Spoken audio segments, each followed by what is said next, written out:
Saya hormati Pak Mulyono SHMM sebagai dosen MK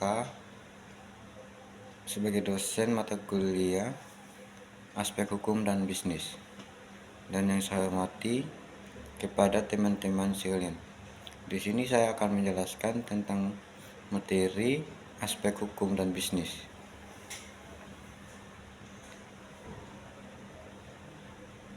Ini ada pengertian hukum perusahaan. Sumber hukum perusahaan antara lain tercantum dalam Kitab Undang-Undang Hukum Perdata atau KUH Perdata, Kitab Undang-Undang Hukum Dagang atau KUHD, Undang-Undang Nomor 40 Tahun 2007 tentang perseroan terbatas dan pengaturan perundang-undangan terkait lainnya. Hukum perusahaan adalah hukum yang mengatur hubungan dengan segala akibat hukum mengenai perusahaan. Purwosutipto 1983 menyebutkan bahwa perusahaan adalah keseluruhan perbuatan yang dilakukan secara tidak terputus-putus dengan terang-terangan dalam kedudukan tertentu dan untuk mencari laba bagi diri sendiri. Menurut Molegraph, perusahaan adalah keseluruhan perbuatan yang dilakukan secara terus-menerus bertindak keluar untuk mendapatkan penghasilan dengan cara mempergiatkan barang-barang, menyerahkan barang-barang, atau mengadakan perjanjian perdagangan. Pasal 1 huruf B Undang-Undang Nomor 3 Tahun 1982 perusahaan, yaitu setiap bentuk usaha yang menjalankan setiap jenis usaha yang bersifat tetap dan terus-menerus yang didirikan, bekerja serta berkedudukan dalam wilayah negara Republik Indonesia yang bertujuan memperoleh keuntungan dan atau laba.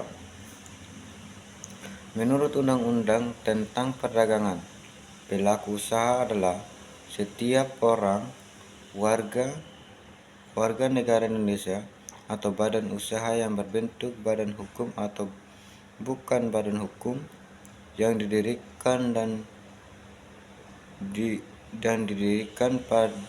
dan berkedudukan dalam wilayah hukum NKRI yang melakukan kegiatan usaha di bidang perdagangan. Dan juga ada jenis perusahaan. Ada dua jenis, yaitu perusahaan yang bukan badan hukum dan perusahaan yang merupakan badan hukum. Perusahaan atau yang dalam istilah KUH Perdata atau Kitab Undang-Undang Hukum Perdata sering disebut sebagai persekutuan, pada dasarnya didirikan dengan perjanjian, yang artinya melibatkan sedikitnya dua orang atau lebih. Oleh karena itu, pengertian perusahaan secara umum tidak termasuk dalam usaha-usaha yang didirikan secara perorangan.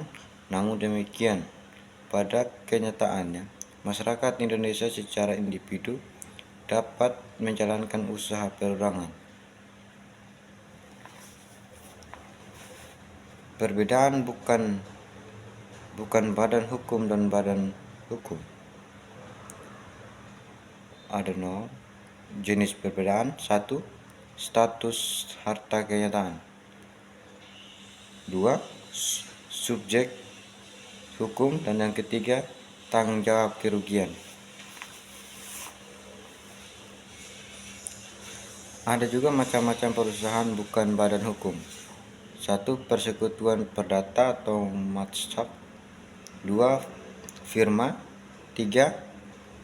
Perseroan komanditer atau komanditariatship. Ada juga persekutuan perdata